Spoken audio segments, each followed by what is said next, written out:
So the city of Ottawa just decided that they'd rather prioritize the needs of 140 parking spaces over the needs of 6,000 transit riders. Let me explain.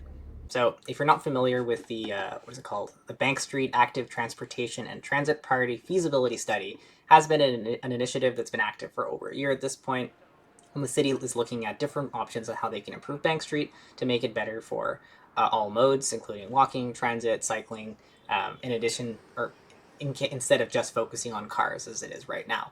Currently, Bank Street, the configuration, it's a small sidewalk, has 4 lanes, where 2 of those act as street parking and 2 act as general purpose driving lanes. But if you've been to Bank Street at any point, especially if you've taken the bus, you know that it gets congested quite easily, and not just during rush hour, just randomly if there's events or throughout the day. All it takes is a couple of cars trying to parallel park in, and suddenly the entire road gets clogged. And one thing is for drivers to cause issues for other drivers, but the bigger issue is that transit riders, and specifically people riding the 6 and the 7, these bus routes, by the way, are the number 2 and number 3 most used bus routes, just behind the 88.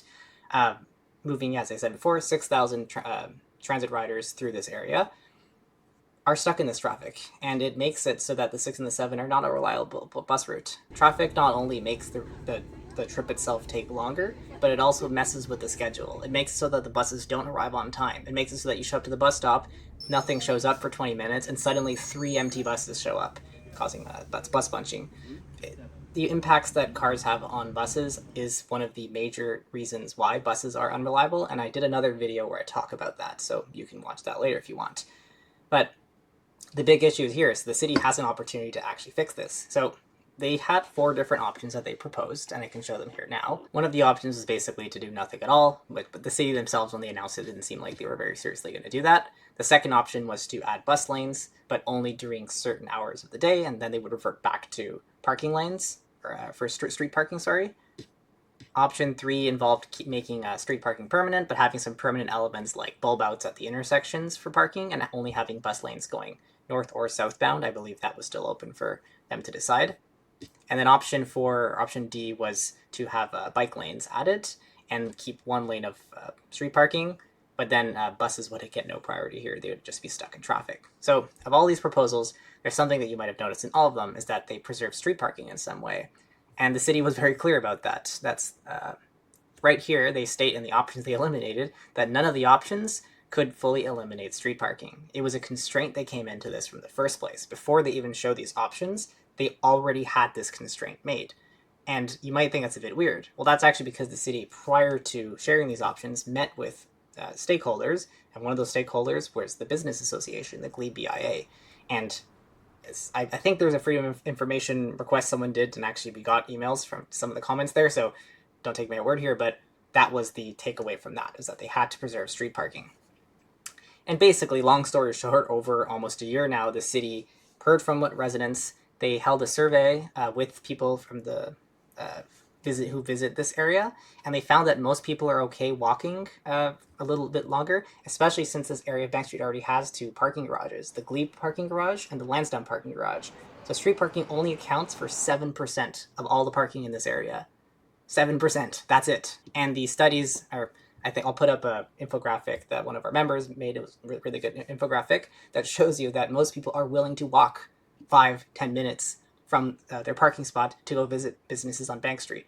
The claim that some of the people from the business association are making is that the businesses would fail if the street parking was not available right there. Is it so important to preserve street parking that it would damage the businesses if people could not park exactly in front of the business? And there's a few rebuttals you can make to that, some using data, some not using data. Let's just go with the ones without data first, but this is basically saying that I'm driving. Unless I can park physically in front of that store, I'm not going to shop there. That's just not true. And street parking is a very non-reliable way to get that. How often do you get street parking right in front of the place you're trying to visit? Normally, you park a little bit further away and you walk there, and that's what the parking garages provide. So the point here that is being made is just really not true. And they mentioned that the Business Association has mentioned that they've consulted with a lot of the businesses on Bank Street, but guess who's also consulted with them? We have. Strong Towns Ottawa. We've called, visited these businesses, and most of them, 1, have not been contacted by the Glebe BIA, but 2, have told us that they're actually interested in bus lanes, and they're interested in other options that are not just street parking. In many of these cases, the owners themselves of the businesses don't live in the area, they drive in, so they just project that, assuming others are driving in there too. in many cases where the businesses claim that a transit priority is going to destroy the businesses down by 50%. This is just not true. Like what happened in Toronto on the King Street transit pilot project they had, where businesses were claiming that. And then, yeah, that just wasn't the case. I'll put a link here to the article if you want to read that further. Yeah, there's basically, I think the issue here is that the city just simply has, and the city, not just the city of Ottawa, but this generally, there's this assumption that street parking is important. We don't have to prove it. We don't have to run any studies to prove that street parking is benefiting businesses. But you know what the city did over the last year? The city did a lot of work projecting and modeling and studying the benefits of bus lanes to buses and how those would impact traffic or whatever.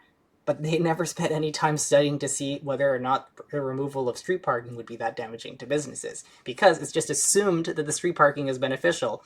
But the transit is still this unproven thing that we have to prove, despite the fact that we have countless actual transit priority projects that have been done, or in the case of bike lane projects where they've been implemented, where they have not had catastrophic impacts. They've actually been beneficial.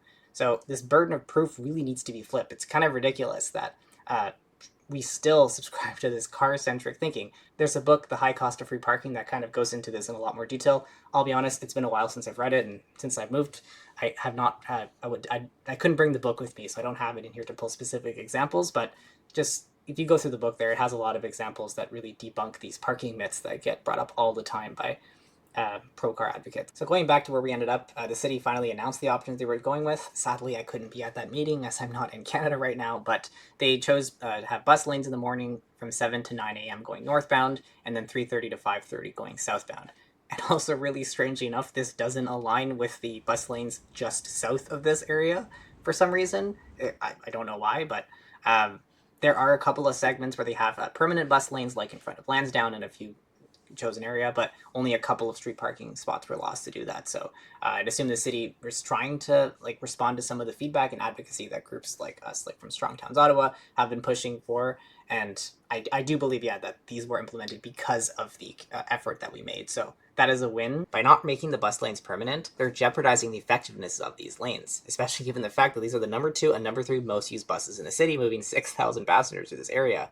When bus lanes are not permanent, so when they don't get the red carpet treatment, that is when the lane is actually painted red, it has less of an effectiveness on keeping drivers out of them. Drivers will remain in those lanes, especially given the fact that they're only active for such a short amount of time. The city's own data shows that currently those parking lanes flip to driving lanes in peak hours.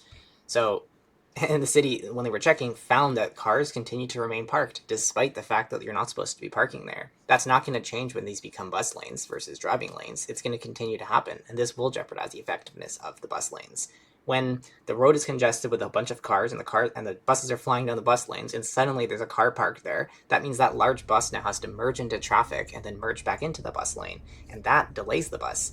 And the more that this happens, those benefits in the bus lanes can easily be lost. The city's basically chosen the path of least resistance. If you consider all the options, the option that they're proposing now, for the exception of permanent bus lanes that they're going to be adding in those small sections, it's basically what we have today, except that in peak hours, instead of cars being able to drive in it, it's buses that are going to be able to drive in it. For the most part, the bus experience is going to remain unchanged outside of that really short window, and even within that window with the cars remaining parked in it, it may not be as effective as it should be. The fact that they were still unwilling to remove street parking shows just that deep ingrained belief of it's a claim that the city always makes, and not just the city themselves, but politicians, even politicians that are in support of these progressive initiatives, will use claims like balance.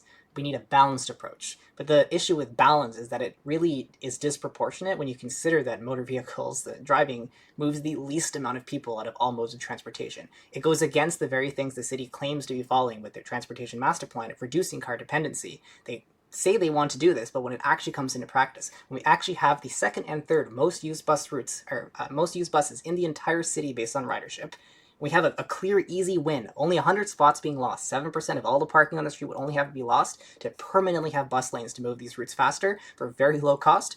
They're not willing to do it. Think of it this way. The bus route just above the 6 and the 7, so that has actually less ridership than the 6 and the 7 combined, is going to be getting a BRT. That's the one on Baseline. But in that case, the city is willing to do it because they wouldn't have to lose any car capacity. Because the median is wide enough, it just goes to show you that there's just no willingness to change from the status quo. We are so fixated on believing that because right now we have the street parking, we can't operate without it. This is known as status quo bias, the understanding that what we have right now is the default, and anything off of that is just weird and needs to be proven otherwise. When this is not a new thing. Like transit priority roads, as I mentioned earlier, have been done before. They don't decimate the businesses. They just work and they make transit work better. So this line of thinking really has got to change. The fact that the city can't even get permanent bus lanes for the number 2 and number 3 most used bus routes in the city, because all it would involve is removing a couple of street parking spaces, is very worrying and does not set a good picture for transit improvements across the city. The city claims they want to make buses more reliable, but when it actually comes to the case of making buses more reliable, they're not willing to do it. Despite all the talk that our city politicians, the transportation master plan, say that they want to make the city a better place, they won't put their money where their mouth is. The city is just simply so scared to make any change off the status quo that they are willing to keep us here. And just in case it isn't obvious, the lack of action is an action. The default is not street parking. The city is actively choosing to not have bus lanes so that 140 cars can park directly on the street, despite the fact that these 140 spots only account for 7% of all parking in the glebe. When 23-1 of the people in the meeting when the city announced these options were expressing their disapproval and wanting to improve transit with permanent bus lanes, and there was only one voice that was out there defending street parking, and that was the representative from the Glebe BIA, that actually got really upset, stated that the city was trying to put the needs of residents over businesses, and then angrily stormed out, which is a very unfair assessment of how we, Strong Towns Ottawa, and other advocacy groups have been proposing this. We were speaking to the businesses and hearing from them. We want an approach that works for everyone, and street parking necessarily is not the best option for them. There's an article here by Business Insider that summarizes a study that was done recently that shows that street parking is not what's needed to improve businesses. It's other modes. It's better cycling access to the area, better walkability, and better transit. It's still this misguided, outdated thinking that street parking is what businesses need. That basically covers it all. I'll be honest, I'm not very happy with it, and a lot of advocates who've been kind of working at this for a year are really not happy to see that the city spent a year basically trying to prove what we already knew, that bus lanes are good for buses, and spend no time proving the value of street parking and its effect on businesses. We just took them directly at their word on that. So if you are upset about this, the city is still looking for feedback. Yeah, there's just a QR code. I'll put a link as well in the video if you can go click to give them feedback.